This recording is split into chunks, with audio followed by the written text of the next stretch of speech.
Hi hello ಎಲ್ಲರಿಗೂ ನಮಸ್ಕಾರ. Welcome back to my YouTube channel. ಇದು ನನ್ನ ಶುಕ್ರವಾರದ ವ್ಲಾಗ್ ಆಗಿರುತ್ತೆ. ಪ್ರತಿ ಶುಕ್ರವಾರ ನಮ್ಮ ಮನೇಲಿ ಇದೇ ರೀತಿ ಪೂಜೆ ಮಾಡ್ತೀವಿ. ಸೊ ಅದಕ್ಕೆ ನಿಮಗೆಲ್ಲ ತೋರಿಸ್ತಾ ಇದ್ದೀನಿ. ಇದು ನಮ್ಮ ಮನೆ ದೇವ್ರ ಮನೆ.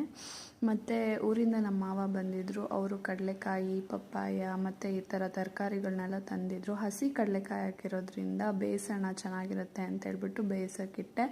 ತುಂಬ ಮಣ್ಣಾಗಿದ್ದರಿಂದ ಆಲ್ಮೋಸ್ಟ್ ಒಂದು 5 to 6 ಟೈಮ್ ವಾಶ್ ಮಾಡಬೇಕಾಯ್ತು.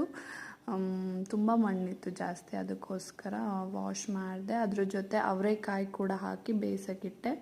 ಮತ್ತು ಏನೇನು ತಂದಿದ್ರು ಅಂದರೆ ಸೇಬೆಹಣ್ಣು ಮತ್ತು ನೆಲ್ಲಿಕಾಯಿ, ಹಲಸಂದಿ ಕಾಳು, ದೊಡ್ಡ ಹಲಸಂದಿ ಕಾಳು, ಚಿಕ್ಕ ಹಲಸಂದಿ ಕಾಳು ಮತ್ತು ಅವರೆಕಾಯಿ, ಸ್ವಲ್ಪ ತರಕಾರಿಗಳನ್ನೆಲ್ಲ ತಂದಿದ್ರು.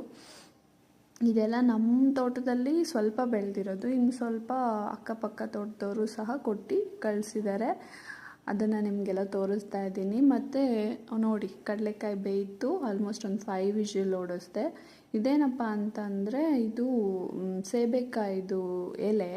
ಇದು ಶುಗರ್ಗೆ ಒಳ್ಳೆಯದು. 2 ಟೀ ಕಪ್ ಗ್ಲಾಸ್ ಹಾಕಿ 1 ಟೀ ಕಪ್ ಗ್ಲಾಸ್ ಕುದಿ ಬರೋವರೆಗೂ ಕುದಿಸಿ ಕೊಡಬೇಕು ಅಂತ ಹೇಳಿದ್ರು. ಶುಗರ್ಗೆ ಒಳ್ಳೆಯದು ಅಂತ ಕೊಟ್ಟೆ.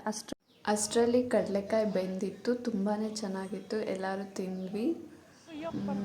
ಮತ್ತು ನಾವು ಚಿಕ್ಕದಾಗಿ ಒಂದು ಲಾಂಗ್ ಡ್ರೈವ್ ಹೋಗಿ ಬಂದ್ವಿ. Little fun for the day for my little baby. ಇದಾಗಿತ್ತು ಇವತ್ತಿನ vlog. Thanks for watching. Please subscribe ಮಾಡಿ.